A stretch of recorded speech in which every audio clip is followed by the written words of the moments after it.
لله رب العالمين والصلاة والسلام على أشرف الأنبياء والمرسلين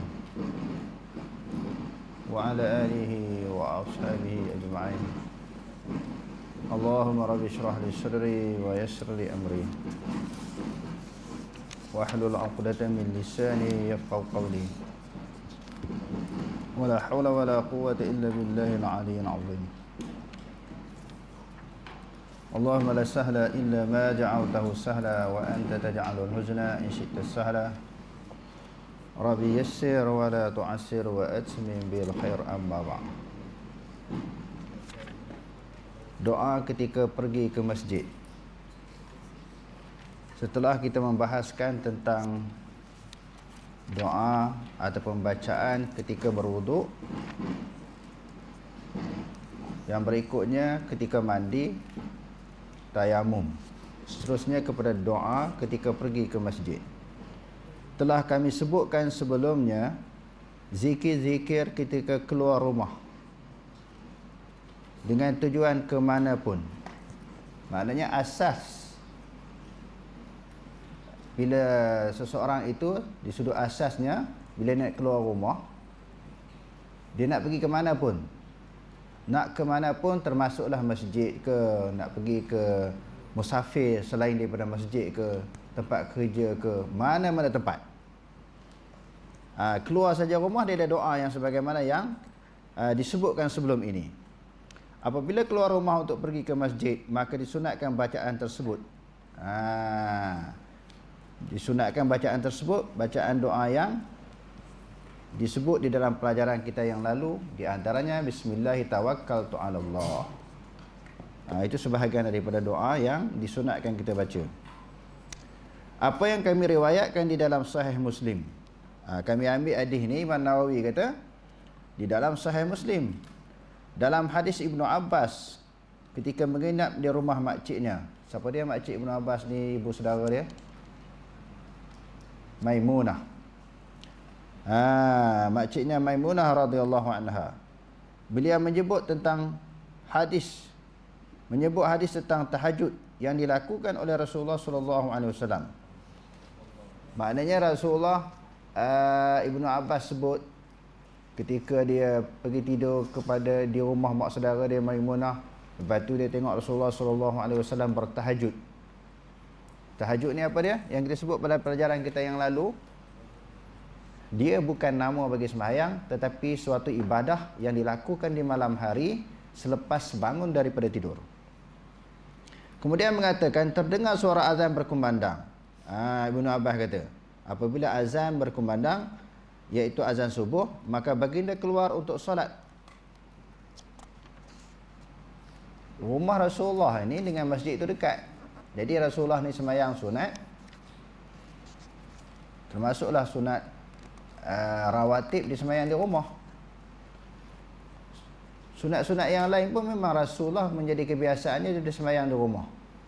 Sebab itu ada dalam hadis menyebut afdhalus salatil mar'i fi baitihi ilal maktubah. Sebaik-baik sembahyang seseorang itu di rumahnya, melainkan sembahyang yang diwajibkan, iaitu sembahyang fardu. Mengikut sunnah nabinya, sembahyang fardu Rasulullah buatlah di masjid. Adapun rawatib ataupun qiyamul lail dan sebagainya, Rasulullah buat di rumah. Kerana di dalam hadis yang lain Rasulullah sallallahu alaihi wasallam bersabda, la taj'alul buyutakum kubura. Jangan kamu menjadikan rumah kamu itu seperti kubur. Bagaimana keadaan seseorang itu bila berada di atas kubur? Iaitu dia tidak banyak melakukan pergerakan, melainkan dengan banyak tafakkur, menghayati keadaannya. Hari ini kita menziarahi orang yang berada di kubur, di dalam kubur. Besok kita pula akan diziarahi oleh orang ketika kita berada dalam kubur. Maknanya duduk atas kubur ni, dia tak banyak melakukan pergerakan, lebih banyak kepada bertafakkur, mengisafi diri dan muhasabah diri. Sebab di dalam hadis menyebut, kuntu nahaitukum an ziyaratil kuburi fazaruha fa innaha tuzakkirukumul akhirata. Sebelum ini aku larang kamu pergi ziarah kubur, dan selepas daripada ini pergilah ziarah kubur, kerana menziarahi kubur itu mengingatkan kamu kepada alam akhirat. Apa doa yang Rasulullah baca? Disertakan doa ini selain daripada doa musafir tu, bila nak pergi masjid baca doa apa? Allahumma ja'al fi qalbi nura wa fi lisani nura wa ja'al fi sam'i nura wa ja'al fi basari nura wa ja'al min khalfi nura wa min amami nura wa ja'al min fawqi nura wa min tahti nura Allahumma a'tini nura. Ya Allah, jadikanlah cahaya di hatiku, cahaya di lidahku, jadikanlah cahaya di pendengaranku, jadikanlah cahaya di penglihatanku. Jadi jadikan cahaya di hati ni, hati kita tempat tumpahnya perasaan. Kalau ada cahaya, kita nampak dengan cahaya iman. Dinilai semua yang berlaku itu dengan keimanan kepada Allah Subhanahu Wa Taala. Sebagai contoh, semalam kita dah belajar tentang masalah musibah yang berlaku kepada seseorang. Jadi Allah Ta'ala telah berjanji setiap orang beriman akan diuji dengan musibah. Bila musibah yang melanda dia, menimpa dia, dia melihat dengan cahaya keimanan bahawa itu adalah ujian untuk meningkatkan pahala dan juga untuk menghapuskan dosa dia. Maknanya kalau tak ada cahaya dalam hati, cahaya keimanan, dinilai dengan suatu perkara yang mukhalafah, menganggap bahawa Allah Subhanahu Wa Taala telah mendera dia, menyusahkan dia, menyulitkan hidup dia. Sebab hati dia tidak ada cahaya keimanan. Dan juga dia kata lidah. Bila lidah ni jadikan lidah cahaya daripada keimanan, dia bertutur dengan tuturan yang baik. Tuturan, perkataan, sebutan semua yang mendatangkan pahala. Tidaklah setiap percakapan dia, tuturan dia menyebabkan orang lain susah hati, derita, sengsara dengan perkataan-perkataan yang dia keluarkan. Sebab dalam hadis kata al-musliman salimal muslimun min lisanihi wa yadihi. Orang Islam yang sempurna itu adalah orang Islam yang lain selamat daripada lidah dia dan juga tangan dia.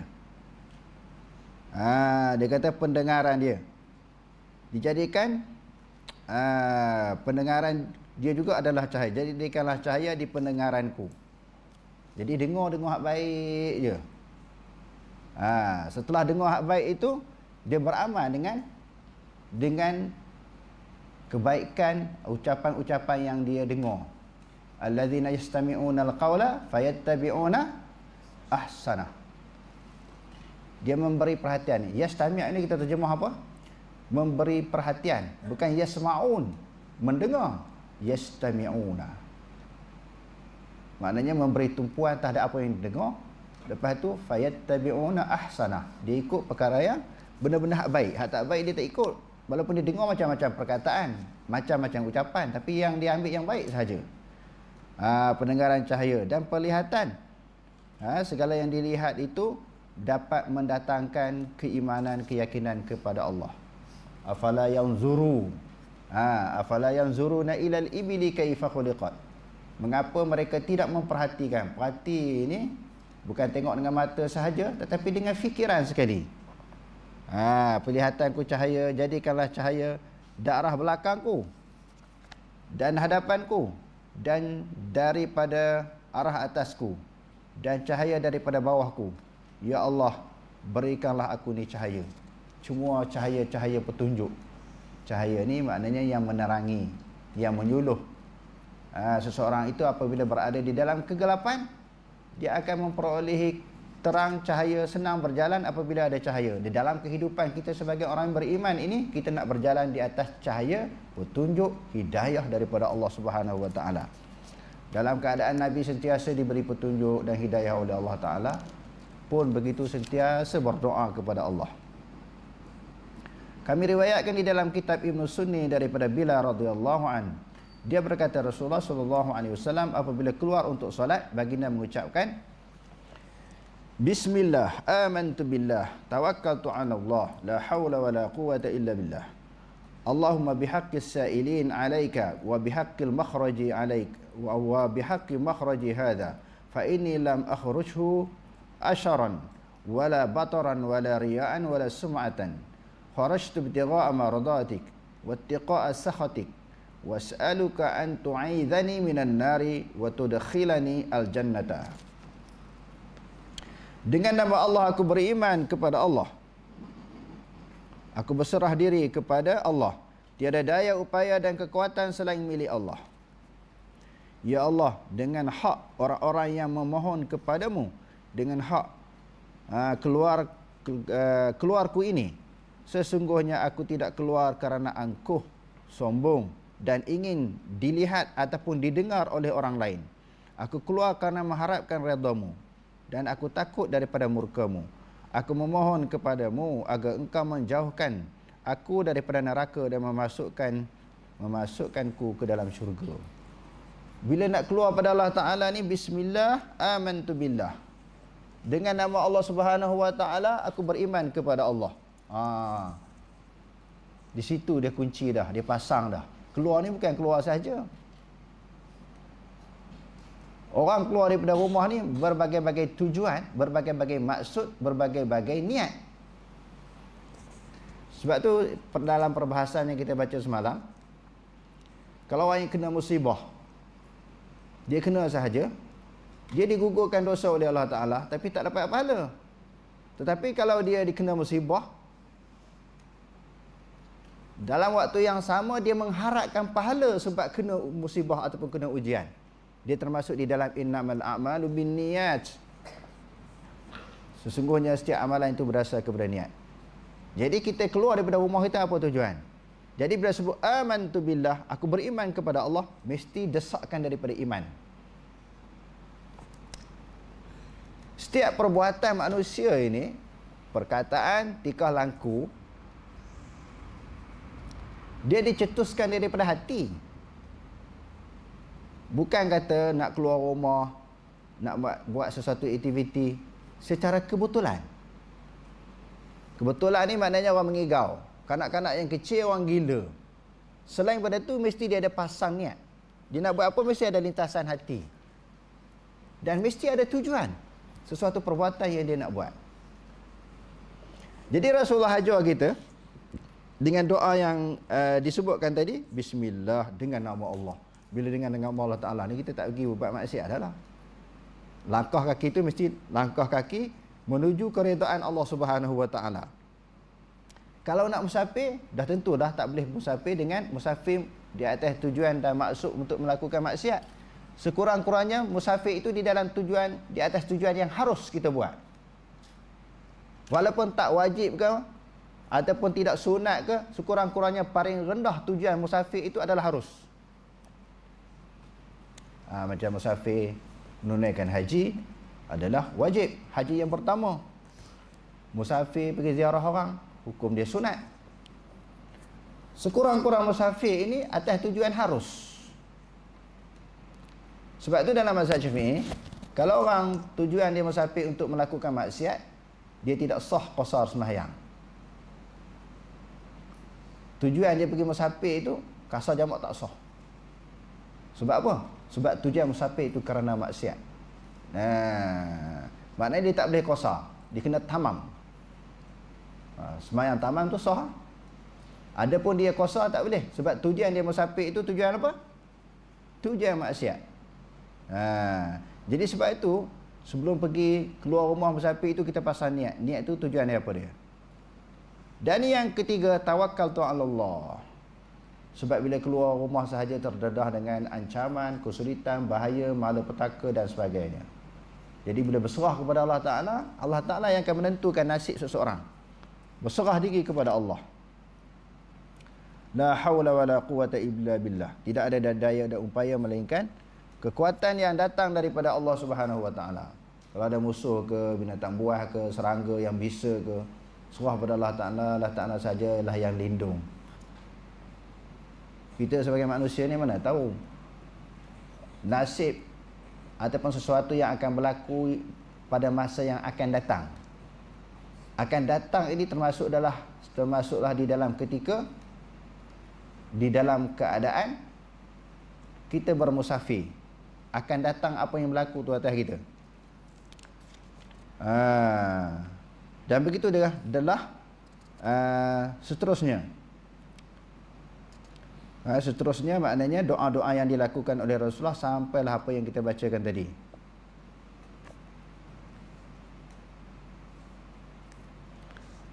Dengan hak orang-orang yang memberi, orang-orang yang memohon kepadamu dengan hak keluarga aku ini, sesungguhnya aku tidak keluar kerana engkau. Jadi kalau ada sikit isu-isu nak berlaku pergaduhan, perbalahan, dia keluar tu bukan kerana engkau. Kalau orang cari pasal dengan dia pun dia tak akan bergaduh. Sebab apa? Tujuan keluar tu kerana Allah Ta'ala, bukan kerana sombong dan ingin dilihat oleh orang lain, ataupun aku keluar kerana mengharapkan keredaanmu, takut daripada murkamu. Aku memohon kepadamu agar engkau menjauhkan aku daripada neraka dan memasukkan dalam syurga. Sebab musafir ni kadang-kadang boleh menyebabkan masuk neraka. Keluar rumah ni kadang-kadang boleh menyebabkan seseorang itu masuk neraka. Sebab apa? Musafir maksiat tadi. Keluar rumah tadi tak tujuan buat maksiat. Jadi aku keluar ni bukan kerana sombong, bukan kerana nak tunjuk kat orang, bukan kerana nak mencari murkamu. Maknanya doa dulu sebelum keluar. Barulah segala perjalanan kita ini ketika musafir sentiasa dilindungi oleh Allah Subhanahu Wa Taala. Kerana terdedah dengan maksiat, terdedah dengan ancaman musuh, terdedah dengan serangan binatang buas dan juga serangga-serangga yang berbisa. Macam zaman Nabi kan, bermusafir di tengah padang pasir, kadang-kadang melalui masuk hutan dan sebagainya. Maka di dalam hutan ada apa? Binatang buas. Dalam hutan ada apa lagi? Serangga-serangga yang bisa. Semua minta lindung kepada Allah Subhanahu Wa Taala supaya memberi perlindungan kepada kita ketika kita bermusafir. Hadis ini dinilai dhaif. Salah seorang perawinya adalah Wazi' bin Nafi' al-Uqaili yang disepakati oleh kedhaifannya, dan dia termasuk perawi yang munkarul hadis. Jadi Imam Nawawi cerita hadis ni lemah lah kerana ada perawi di antaranya nama Wazi' bin Nafi' al-Uqaili. Jadi kalau nak beramal, boleh kita beramal kerana dalam hadis-hadis yang dhaif ini boleh diamal di dalam bab fadailul a'mal. Itu yang selalu kita sebut dan disebut oleh Imam Nawawi di dalam mukadimahnya. Cuma untuk menyandarkan kepada Nabi, kita kena sebut dikatakan. Ataupun diriwayatkan. Dikatakan Nabi sebut begini, diriwayatkan Nabi meriwayatkan begini, yakni dengan lafaz tamrid, lafaz yang meragukan, supaya orang yang mendengar apa yang kita sebut itu tidak confirm, menganggap itu confirm hadis Nabi. Tidak pasti. Ada satu lafaz taradud, meragukan orang yang dengar. Belum tentu hadis ni walaupun ada fadilat. Itu maksudnya yang selalu kita sebut kan. Takut-takut memang benda hadis yang dhaif ni memang tak ada langsung kaitan dengan Nabi.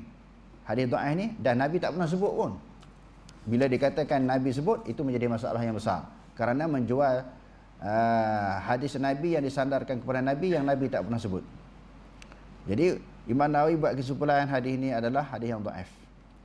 Jadi yang paling comelnya kita ambil yang sahih sajalah, sebagaimana doa-doa dan zikir-zikir yang Nabi ajar pada pelajaran ataupun bab yang lalu ketika seseorang itu nak bermusafir.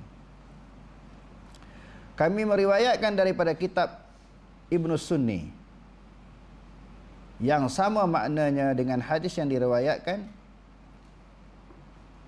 dengan hadis di atas daripada riwayat Atiyah al-Aufi daripada Abu Sa'id al-Khudri radhiyallahu an, dan Rasulullah sallallahu alaihi wasallam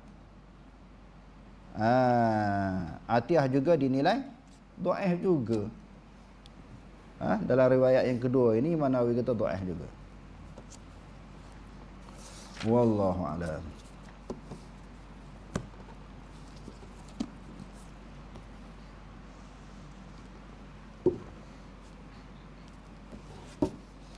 Kita sambung bacaan kitab Abu Daud. Hadis yang ke 713. Babu man qala al-himaru la yaqta'u salata. Siapa yang bawa Abu Daud? Hadis yang ke 713. Bab seseorang yang berpendapat, yang berpandangan himar tidak memutuskan sembahyang. Di dalam pelajaran kita yang lalu kita telah menyebut memutus ataupun memotong sembahyang ini ada beberapa makna. Yang pertamanya dengan makna merosakkan sembahyang. Rosak sembahyang ni maknanya batal. Sebahagian ulama faham macam tu, pegang macam tu. Pendapat yang kedua, merosakkan sembahyang ini mengurangkan pahala sembahyang. Maknanya hukum dia makruh. Hukum dia makruh. Qala al-Imam Abu Dawud haddatsana Uthman bin Abi Syaibah haddatsana Sufyan bin Uyainah an az-Zuhri an Abdullah bin Abdullah an Ibn Abbas qala ji'tu ala himarin wa haddatsana Qanabi an Malik an Ibn Shihab an Ubaidillah bin Abdullah bin Utbah an Ibn Abbas annahu qala aqbaltu rakiban ala atanin wa ana yawma idzin qad nahastul ihtilama wa Rasulullah sallallahu alaihi wasallam yusalli bin nasi bil mina famaratu baina yaday ba'd as-saffi fanazaltu fa arsaltu al-atana tarta wa dakhaltu fi as-saffi falam yunkir dhalika ahadun. Qala Abu Dawud hadha lafdhu al-Qa'nabi wa huwa atammu. Qala Malik wa ana ara dhalika wasi'an idha qamat as-salah. Imam Abu Daud dengan sanadnya menyebut daripada Ibni Abbas bahawasanya Ibnu Abbas kata, aku datang dengan menunggang himar. Atanin, himar betina. Atanin maknanya himar betina. Himar ni dia ada jantan ada betina. Apa masalah ni? Dia kata qadana hastul ihtilama, aku hampir baligh, cukup umur. Dan Rasulullah sallallahu alaihi wasallam hal keadaan Rasulullah sedang sembahyang bersama dengan manusia di Mina. Dia naik himar. Pada masa tu dia teringat lagi, dia kata aku hampir baligh. Bila aku sampai di satu tempat iaitu di Mina, Rasulullah sedang menjadi imam sembahyang di Mina. Lalu aku melalui di hadapan saf. Aku lalui di hadapan saf.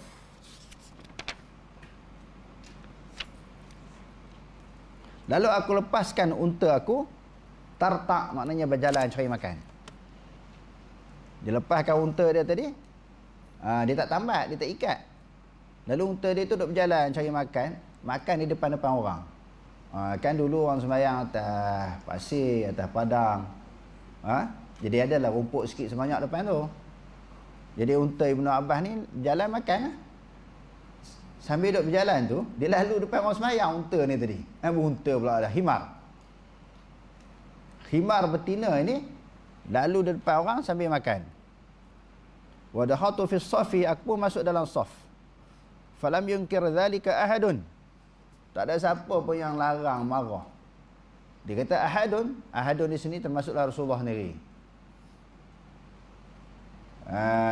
Para sahabat yang ada pada ketika itu dan juga Rasulullah sendiri tak larang, tak tegur dia lah, kenapa ni lepas himar ni lalu depan orang sembahyang. Jadi Imam Abu Daud dia letak tajuk ini kerana dalam perbahasan yang lepas, yang lalu, sebahagian ulama mengatakan bahawa kalau binatang ini lalu, seperti apa dia? Himar, anjing hitam, wanita yang haid, maka memutuskan sembahyang. Tadi kita sebut memutus ataupun memotong sembahyang ini, sebahagian ulama kata batal sembahyang. Pendapat yang kedua kata kurang pahala sembahyang, dia makruh. Nanti kita sebut sebab apa kata makruh. Hati jadi syughul, jadi sibuk memikirkan binatang yang lalu di hadapan dia. Jadi dia tak bagi tumpuan penuhnya kepada Allah Subhanahu Wa Taala ketika sembahyang. Sepatutnya bila seseorang itu sembahyang, hati dia kena ingat Allah Ta'ala, bukan ingat yang lain. Yang tu yang kita bahas pada pelajaran kita yang lalu. Bila dalam ibadat ni, sama ada sembahyang ke, zikir, baca Quran dan sebagainya, apa yang perlu kita pasang dalam hati kita, dan apa yang perlu terlintas di dalam pemikiran. Pasang dalam hati, lintas dalam pemikiran. Iaitu bila kita buat ibadat, tumpuan tawajuh kita adalah Allah.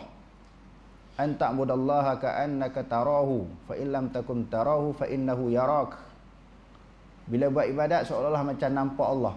Kita lahirkan perasaan seolah-olah macam nampak Allah. Sebab itu dalam perbahasan bab apa dia, yang kita sebut hari tu, murabitah. Bila buat berzikir, bayang muka syekh, muka guru. Tak boleh. Dia kena bayang Allah. Ini boleh membawa kepada unsur-unsur kesyirikan. Buat ibadat mesti bayang Allah, bukan bayang sesuatu yang lain daripada Allah. Jadi Abu Daud kata, lafaz qa Nabi yang lebih sempurna. Jadi dia kata, Imam Malik kata, wa ana ara zalika wasi'an. Pandangan ini lebih luas. Maknanya ada pendapat yang kata tak boleh, batal semayang, rosak semayang. Pandangan yang kedua ini berdasarkan kepada hadis ini, semayang tak rosak. Sebab apa? Sebab Ibnu Abbas buat macam tu, dia lalu, dan juga unta dia, Rasulullah pun tak tegur. Bukan kata sahabat-sahabat yang lain. Okey, sebelum kita buat kesimpulan, kita lanjutkan hadis yang berikutnya. Qala al-Imam Abu Daud, haddatsana Musaddadun, haddatsana Abu Awanah an Mansurin an al-Hakami an Yahya bin al-Jazzar an Abi Sahbah qala tadhakkarna ma yaqta'u as-salata 'inda Bani Abbas faqala ji'tu ana wa ghulamun min Bani Abdul Muttalib wa ana ala himarin wa Rasulullah sallallahu alaihi wasallam yusalli فنزل ونزلت وتركنا الحمار أمام الصف فما بالاه جاءت جاريتين من بني عبد المطلب فدخلتا بين الصف فما بال ذلك. وحدثنا عثمان بن أبي شيبة وداود بن مخراق الفريابي قال حدثنا جرير عن منصور بهذا الحديث بإسناده قال فجاءت جاريتين من بني عبد المطلب اقتتلتا فأخذهما قال عثمان ففزع ففرع بينهما قال أبو داود فنزع إحداهما من الأخرى فما بال ذلك. Imam Abu Daud dengan sanadnya menyebut daripada Abi Sahbah. Dia kata apa?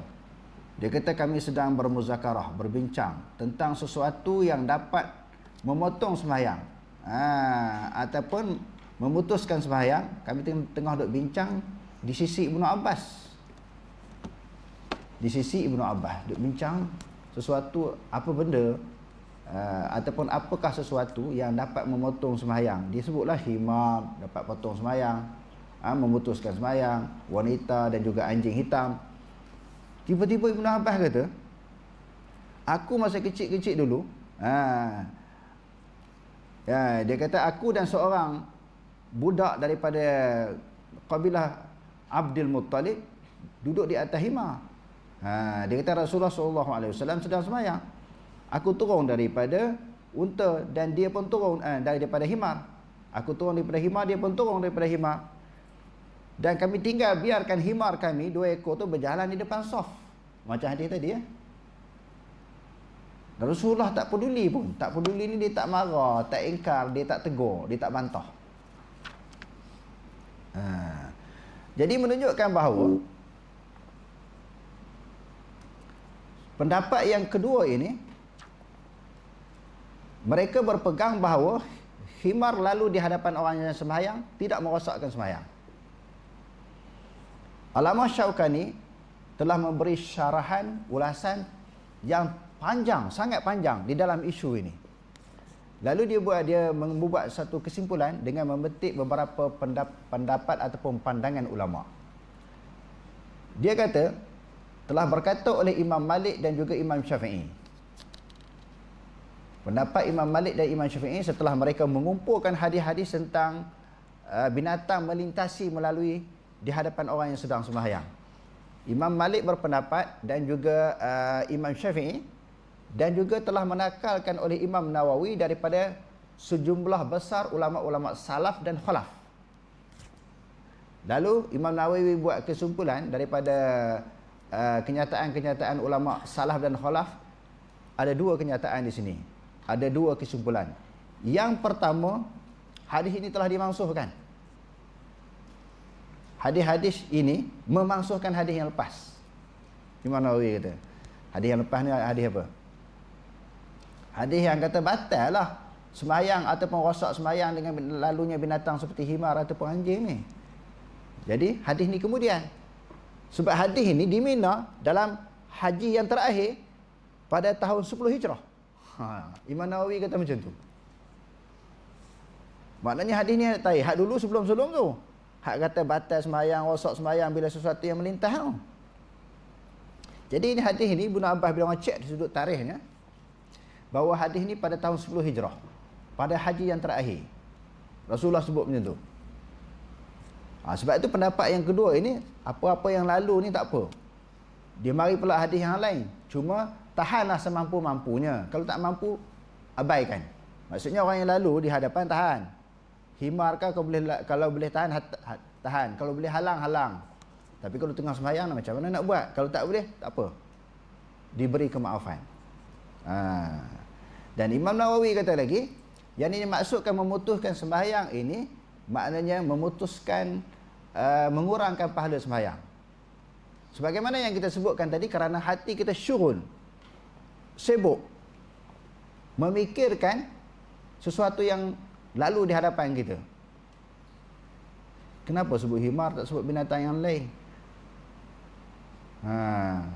Allah Ta'ala kata apa tentang suara himar ni? Fa inna ankaral aswati la sautul hamir. Bila dia menjerit itu jadi ganggu sangat. Binatang lain pun ganggu. Ini ganggu sangat orang yang sedang sembahyang. Kalau anjing hitam pula apa?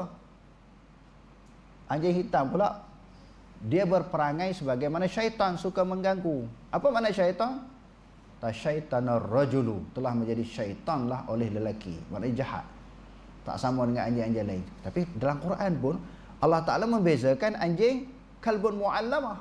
Bukan kata semua anjing. Anjing kalbun mu'allamah ni anjing apa? Anjing yang diajarkan, anjing yang disekolahkan. Dia berbeza dengan anjing-anjing lain. Dan kita dah belajar bahas, kalau anjing masuk sekolah pun cerdik. Kalau orang cerdik tak? Anjing masuk sekolah pun cerdik, boleh dapat PhD. Dia lulus periksa lah. Dia boleh tangkap binatang yang dia tangkap tu bagi kat tuan dia. Tu dia lulus periksa lah. Tapi kalau dia tangkap, dia makan untuk diri dia sendiri. Dia gagal lah periksa.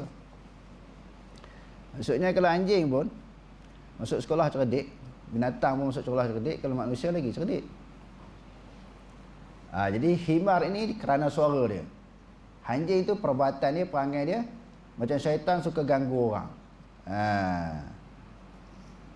Jadi pendapat yang kedua ini bahawa sesuatu yang lalu di hadapan orang sembahyang tidak merosakkan sembahyang. Rosak sembahyang tadi kita dua makna, sama ada batal sembahyang ataupun dia makruh, kurangkan pahala sembahyang. Tetapi pendapat yang pertama yang lepas-lepas kita sebut, lebih-lebih lagi ahli zahir kata memang batal sembahyang. Sebab hadis kata lagu tu. Banyak hadis yang kita dah baca, banyak dalam riwayat apa, Muslim pun ada, di dalam riwayat Tirmizi pun ada. Ini kita baca kita baca Abu Daud, dalam riwayat Muslim pun ada. Jadi sebahagian ulama kata batal-batal sungguh lah. Maknanya apa dia, sebab apa? Sebab ada hadis yang melarang. Melainkan dia letakkan apa dia? Sutrah.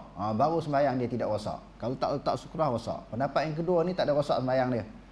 Bahkan dianggap apa dia? Hadis-hadis yang lepas itu terbatal, dimangsuhkan dengan hadis Ibnu Abbas ini kerana dia datang kemudian, iaitu pada tahun 10 Hijrah, iaitu haji yang terakhir.